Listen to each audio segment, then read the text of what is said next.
Siempre me pregunté si Jesús caminara hoy entre nosotros y estuviera físicamente hoy, contemporáneamente, en un jean en vez de una túnica, ¿cuánto le llevaría a los demás reconocer que es alguien diferente? Es una pregunta que me he hecho siempre a través de los años. Digo, si Jesús hoy trabajara en nuestras oficinas, asistiera a nuestras escuelas, no sé, fuera a buscar a algún niño a la puerta del colegio, ¿en cuánto tiempo los demás, padres, los vecinos, en cuánto tiempo la gente reconocería que hay algo especial en él? ¿Un mes? ¿2 meses? ¿Un año? ¿Cuánto tiempo le lleva a la gente que te rodea reconocer que caminas con Jesús y que estás identificado con la eternidad? ¿Un mes? ¿2 meses? ¿Un año? ¿Nunca? ¿La gente se da cuenta que tenemos algo diferente? Esa es una pregunta que yo me he hecho recurrentemente a través de los años, porque volver a Jesús significa reflejarlo a Él, en lugar de lo que hacemos nosotros por Él. En el final, no creo que la iglesia va a ser definida tanto por las cosas de las cuales tomamos distancia, de las cosas que nos separamos, como por aquellas que sí cambiamos o que somos agente de cambio, ¿no? Pienso que uno de los aspectos más importantes de nuestra vida después de convertirnos es la clase de influencia que tenemos sobre los demás. Cada uno de nosotros siempre va a estar influyendo en alguien, pero no solo a nuestra familia, sino que vamos a influir a los vecinos, a los que nos conocen, a los compañeros de trabajo, de facultad, de universidad. Y esa influencia puede ser buena, puede ser mala, puede que acerque las personas a la cruz, las puede alejar, puede ser positivo, puede ser negativo, pero siempre estamos influyendo a nuestros contactos de alguna manera, ¿no? Y Jesús lo ilustró así. Jesús dijo, si ustedes se acuerdan, Él dijo, no se enciende nunca una lámpara y se la mete dentro de un cajón o debajo de la cama. Por el contrario, se la pone en la repisa, en un lugar alto, para que alumbre a todos los que están en la casa. Y luego agrega y dice, hagan brillar su luz delante de todos, para que todo el mundo pueda ver las buenas obras de ustedes y alaben al Padre que está en el cielo. Digo, porque algunos dicen, si uno hace algo no hay que contarlo, sacando un poco fuera de contexto que tu mano izquierda no sepa lo que hace la derecha. Pero el Señor dice, no, que todo el mundo vea las buenas obras, no solo el fruto del Espíritu, las buenas obras que la iglesia hace. Y Jesús nunca nos pidió que fuéramos una subcultura, nos pidió que fuéramos una contracultura. No un gueto, no una secta, sino alguien que va en contra de la cultura. No podemos olvidar nuestra misión. Jesús nos recuerda que tal como Él lo hizo, nosotros de alguna manera no debemos olvidar que somos una contracultura diseñada, ¿para qué? Para buscar y salvar a los que están perdidos. Somos el escuadrón de búsqueda. Somos los que salimos a buscar de manera ofensiva. El escuadrón de búsqueda no es la resistencia que mantiene el fuerte, sino los que salen. Y Jesús lo dijo en Mateo 5:13 de una manera sencilla. Ustedes son la sal de la tierra. Pero si la sal se vuelve insípida, ¿cómo recobra el sabor? No sirve para nada, sino que la gente la va a desechar, la va a pisotear. Y se dice que según las estadísticas, después de unos 5 años más o menos de ser cristianos, la mayoría de nosotros ya no tiene amigos no cristianos. Porque nos enseñan no te juntes con los mundanos, qué comunión tiene la luz con las tinieblas. Y por un lado podría ser sano cuando uno está creciendo en los pasos del peregrinar espiritual, pero por otro lado, si nos alejamos de aquellos que más necesitan a Jesús, terminamos perdiendo la misión. Puede ser difícil estar afuera, pero si los granos de sal vuelven a juntarse en el salero, en los templos, toda la comida está en problemas. Jesús nunca dijo que seríamos la mayoría en la tierra. Dijo que seríamos la sal de la tierra. Jesús nunca dijo que la guerra la perdería el lado con menos soldados. Dijo que se perdería si los soldados pierden el sentido de su misión. Y el punto es que quizás muchos no conozcan a ese Jesús, a la misión de ese Jesús. Cuando digo ese Jesús, algunos pensarán, ¿pero qué? ¿Hay 2 Jesús? No, hay uno solo. ¿Hay 2 dioses? No, hay uno solo. Y con mayúscula. Pero me temo que sin querer, cuando lo sagrado se nos empieza a volver común, nos vamos olvidando la misión de ese Dios, o vamos desconociendo a ese Jesús que yo insisto siempre en volver a leer con ojos nuevos. En cierta ocasión, el apóstol Pablo fue a Atenas, en Grecia. Atenas era el centro intelectual del mundo antiguo. Era la ciudad de Aristóteles, de Platón, de Sócrates. Y el Areópago era un tribunal supremo de la antigua Grecia. Y ahí estaban los magistrados que dependían directamente del rey. Entonces el Areópago estaba lleno de cientos de ídolos. Literalmente había como imágenes en piedra, en mármol, esculturas que tipificaban los diferentes dioses que los griegos tenían. Los griegos tenían una gran cantidad de dioses porque ellos creían que había Dios para el mar, un Dios para la lluvia, un Dios para el sol, un Dios para la luna. Los filósofos de aquel tiempo se reunían allí en esa comunidad politeísta. Y ellos tenían muchos ídolos y muchos dioses. Pero de alguna manera sospechaban, yo digo sospechaban, hay de los teólogos que dicen no, ellos sabían. Yo creo que sospechaban en su corazón que había un Dios que ellos no conocían. Que tal vez les quedó un Dios sin honrar y para no ofenderlo hicieron un monumento que no tenía imagen y pusieron al Dios no conocido. En otras palabras, al Dios que todavía no nos presentaron, que nos falta por conocer. Y Hechos 17:22 dice que entonces Pablo se pone en pie en el medio del Areópago y dice, muchachos, fíjense que es sutil, por eso Pablo era Pablo, ¿no? Fíjense que ecuánime, qué dialéctica tenía, porque no los atacó, no les dijo esto es la gran ramera lleno de ídolos, le dijo, muchachos, yo observo que ustedes son muy religiosos. Y hasta ahí todo iba bien. Dice, así que estuve mirando un poco, dando unas vueltas, y vi vuestros santuarios, y vi que había un altar que dice una inscripción al Dios no conocido. Y todos lo escuchan atentamente porque sí, ellos mismos, los griegos, habían levantado un altar que decía al Dios que nos falta conocer, al Dios que no sabemos cómo es, pero ahí está. Bueno, ese que ustedes adoran, sin conocerle, es a quien yo les anuncio. A mí me sorprende mucho que digan al Dios que ustedes adoran, porque si estaba ahí es porque lo estaban adorando. No era que lo mencionaban como al paso, era parte de la adoración de los griegos. Y yo me temo que hay otro Dios actualmente que muchos no conocen, aunque tengan años de estar en una iglesia.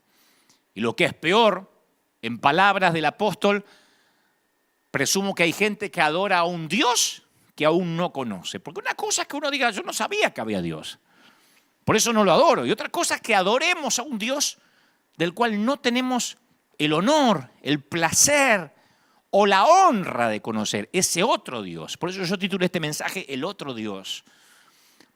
Porque el otro Dios a veces es ese Dios que todavía no se reveló a nosotros. Sin embargo, lo adoramos, venimos, cantamos, oramos, pero no tenemos una relación directa, estrecha con Él. Pablo dice, yo les vengo a hablar de ese Dios que ustedes adoran y no conocen.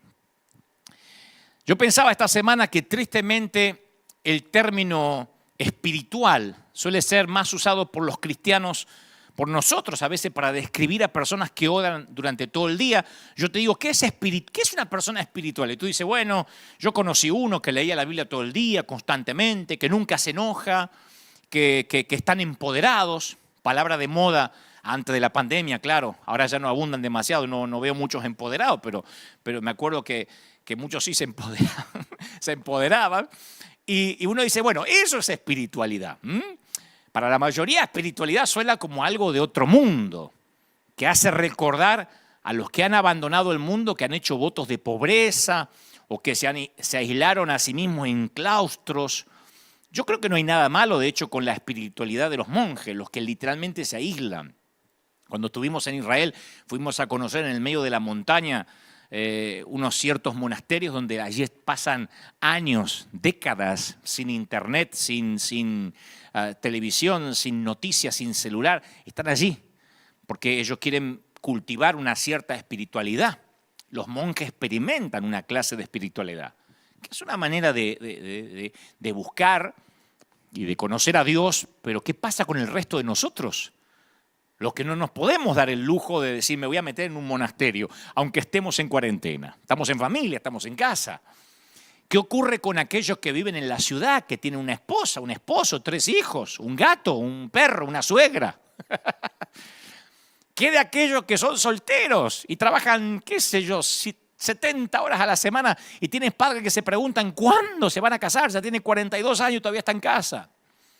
¿Qué pasa con aquellos que están divorciados y están tratando de sanar todavía las heridas del rechazo?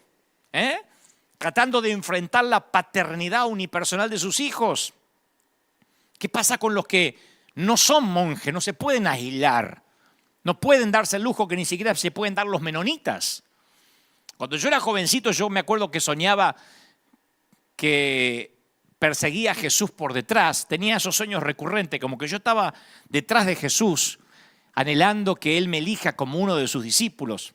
No sé si eran sueños o eran visiones mías o ganas de que eso ocurriera, pero siempre yo me ponía ahí en la historia porque había visto las películas de Jesús y yo soñaba en caminar detrás de Jesús y de pronto Él se da vuelta así, me mira a los ojos y me dice, ¡hey! Sígueme. Y ahí mi corazón se acelera y yo comienzo a correr hacia Jesús y entonces me vuelve a interrumpir y dice, ¡hey! No, vos no, flaco, el tipo que está atrás tuyo, perdóname. Entonces la pregunta es, para aquellos que literalmente se sienten así, como que Jesús en algún momento dice, hey, sígueme, y vas y te dice, no, le decía el de atrás que es más espiritual. Esto me lleva a preguntar, ¿hay una espiritualidad para el resto de la gente que no está encerrado en un monasterio, que no se puede ir a ayunar 40 días a la montaña, que no tiene nada bajo control y probablemente nunca lo tengan? Porque muchos de nosotros por años hemos visto hombres de Dios diciendo yo me fui a ayunar, yo me pasé 40 días ayunando, orando. Y hay otro montón de gente que no pueden darse ni siquiera ese lujo, parar, detenerse, tienen una familia que mantener, tienen cosas que hacer. Pero además de eso tienen una vida desordenada en algún punto. ¿Hay una espiritualidad para ellos? Sí. Lo que hizo que Jesús terminara en la cruz fue la idea disparatada de que la gente común, la gente corriente, la gente rota, cuando termine este mensaje a la tarde o en cualquier momento te queda tiempo, mira el mensaje del domingo pasado, gente rota. Jesús hizo que la gente quebrada, hizo que la gente arruinada pudiera acceder a la santidad, pudiera ser santa. Eso fue lo que enloqueció a los enemigos de Jesús.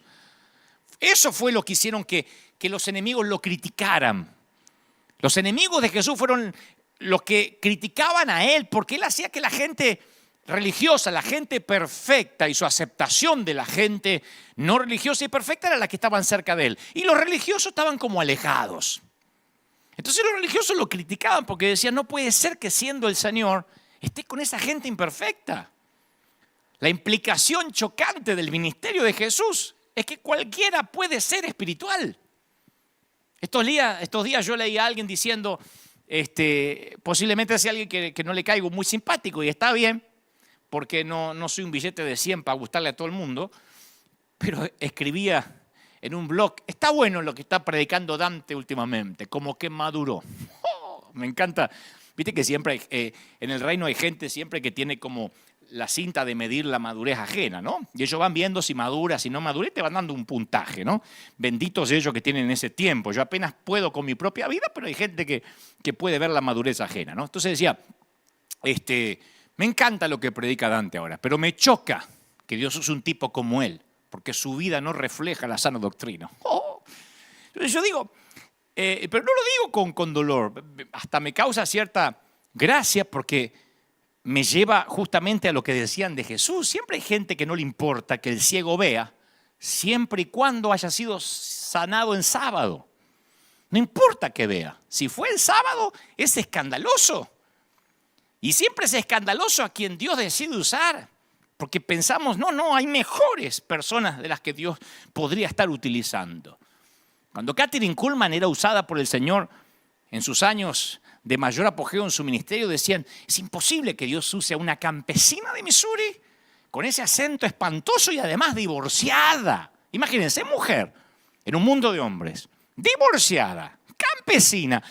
Y bueno, Dios lo usaba en milagros y en respaldo espiritual, pero no importa que el ciego veía si era en sábado. Porque la espiritualidad para algunos es una fórmula y no es una fórmula, ni es una prueba, es una relación. La espiritualidad no tiene que ver con la competencia, tiene que ver con la intimidad. La espiritualidad no tiene que ver con la perfección, tiene que ver con la conexión. El camino de la vida espiritual comienza donde estamos ahora, donde estás ahora. Yo sé que hay mucha gente ahora diciendo yo tengo un desastre en mi vida, como dicen los mexicanos de un modo más sutil, mi vida es un despadre. Porque tiene un desorden en las vidas y dice, pero ¿yo puedo empezar una vida espiritual así? Sí. Aceptar la realidad de nuestras vidas quebradas y defectuosas es el comienzo de la espiritualidad. Aceptarlo. Esto no es porque la vida espiritual vaya a eliminar nuestros defectos, sino porque dejamos de buscar la perfección y en cambio empezamos a buscar a Dios. O buscamos a Dios o buscamos nuestra propia autoperfección, pero nunca podrás hacer ambas. La espiritualidad no tiene que ver con estar bien parado. Tiene que ver con que Dios esté presente en nuestra falta de estabilidad. Lo diré otra vez, la espiritualidad no tiene que ver con estar bien parado. Tiene que ver con que Dios esté presente en medio de nuestra inestabilidad. Y si no, mira la Biblia. Yo digo siempre, este es un libro cuyas páginas están atiborradas de gente desordenada. Y los autores bíblicos no editaron los defectos de sus héroes. Uno los mira y, como digo siempre, en definitiva, desde el Génesis hasta Apocalipsis, los personajes fueron una mezcla compleja de fortalezas, de debilidades. David, Abraham, Lot, Saúl, Salomón, Rahab, Sara, fueron mujeres y hombres santos que amaban a Dios. Personas valientes, brillantes, sí señor, intrépidas, leales, apasionadas, comprometidas, pero a su vez fueron asesinos, algunos de ellos adúlteros, maníacos depresivos.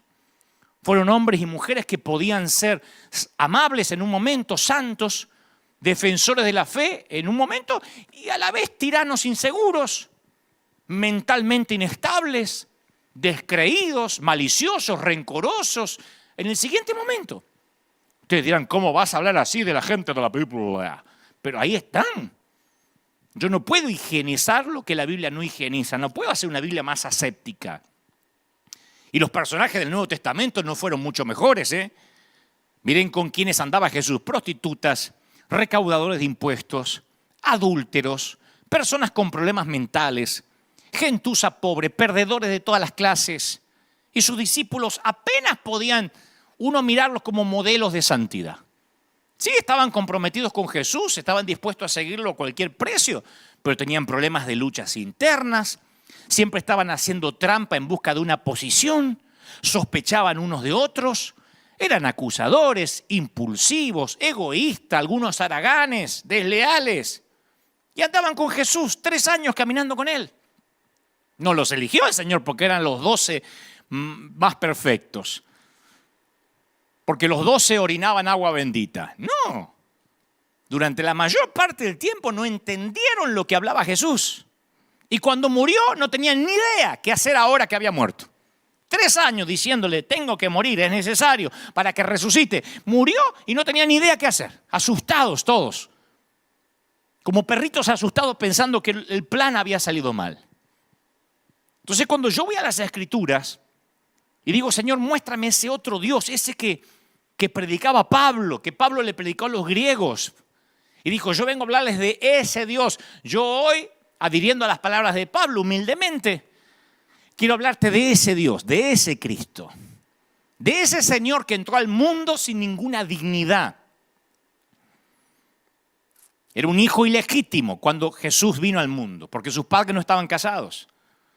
Y todos los idiomas, en todas las culturas hay una expresión para llamar a los hijos ilegítimos y todas son horribles y todas son insultantes. Y a pesar de que nosotros le ponemos musiquita de Navidad y hacemos obras lindas de teatro para fin de año, la cuna fue un comedero de animales, sus compañeros de habitación tenían 4 patas. Pero si hubo un rey en esa historia, en la historia de Jesús, si hubo un rey que la gente veía como rey, era Herodes. La Biblia dice que Jesús nació en los tiempos del rey Herodes. Herodes sí, a los ojos de la gente era el rey. Nació en una cuna noble, fue líder de ejércitos. A Herodes se le llamó el rey de los judíos. Por eso era una burla cuando le pusieron rey de los judíos a Jesús. Porque es como que crucifiquen un delincuente o lo lleven hoy en día a la silla eléctrica a un delincuente y le pongan un cartelito y pongan señor presidente. No, el rey de los judíos era Herodes. Entonces era el rey de los judíos y era el amigo de los romanos. Ese era Herodes. Y a Jesús se lo llamaría amigo de los pecadores. Herodes retuvo su trono por 40 años enquistado en el poder. Otra que Fidel Castro. Fue el más grande constructor de todos los tiempos. De hecho, cuando uno va al día de hoy, y todavía hay ruinas del mundo antiguo, uno puede ver las piedras gigantescas del templo que se ven hasta el día de hoy. Ningún rey construyó con tanto esplendor. Ahí están en Jerusalén las piedras de la construcción de un rey pomposo que se consideraba a sí mismo un semidios. Y gobernó en un tiempo donde los implacables sobrevivían. Roma consideraba a Herodes el gobernante más eficaz que el imperio haya tenido sobre Israel. Y luego de Herodes, nadie más jamás se atrevería a llevar el título rey de los judíos, excepto una víctima crucificada un viernes por la tarde, pero eso era irrelevante. Eso era un chiste, una broma. Señor presidente, rey de los judíos a un delincuente que fue ahí crucificado entre otros dos. Entonces las vidas de Herodes y Jesús se cruzaron cuando los sabios de Oriente preguntaron, ¿dónde podemos hallar al rey de los judíos que nació? ¿Saben el insulto que fue eso para Herodes? ¿A quién? ¿Dónde podemos hallar? Era como decir, ¿dónde podemos hallar al verdadero rey de los judíos? Y ahí comenzó la matanza de los inocentes. La noche en que Jesús nació, no todos dormían derredor. No era una noche de paz, no. Ni todo brillaba. No fue una noche de paz. Los soldados entraban en las casas a la fuerza y si hallaban un infante varón, le hundían la espada al bebé y se iban. Fue una matanza de inocentes, no fue una noche de paz. Bendigo al autor de la bellísima canción que seguiremos cantando, pero por favor que no nos quite el contexto de la historia. En el mundo antiguo los niños estaban en el escalón más bajo de la cadena alimenticia social. En el Imperio Romano muchos niños ni llegaban a crecer. Por lo general se los abandonaba en la basura, en el estercolero. Y a los niños discapacitados se los ahogaba antes de los 8 días. No había niños discapacitados en los tiempos de Herodes. No había niños con muletas. O no aparecen nunca niños con algún defecto congénito, con labio leporino, con síndrome de Down, porque literalmente antes de los 8 días se los ahogaba. Ya sea porque nacían con un género equivocado, porque estaban esperando un varón y nació una niña, porque no querían dividir los bienes o porque dudaban acerca de la legitimidad de ese vástago. Si el hombre tenía dudas que ese hijo no era de él, se lo ahogaba por las dudas. Y un día ese otro Dios, entiéndame, ese otro Dios que los judíos y Roma no conocían, llegó y dio vuelta a las reglas de juego. Se para y dice, ¿quién es el más importante en el reino de los cielos? ¿Entiendan con el contexto que te di cómo esta declaración ahora cambia? ¿Quién es el más importante en el reino de los cielos? En el subconsciente, ¿quién era el más importante? Herodes. Es como pararse en Cuba y decir, en el tiempo de Fidel Castro, insisto, decir, ¿quién es el más importante aquí en la revolución?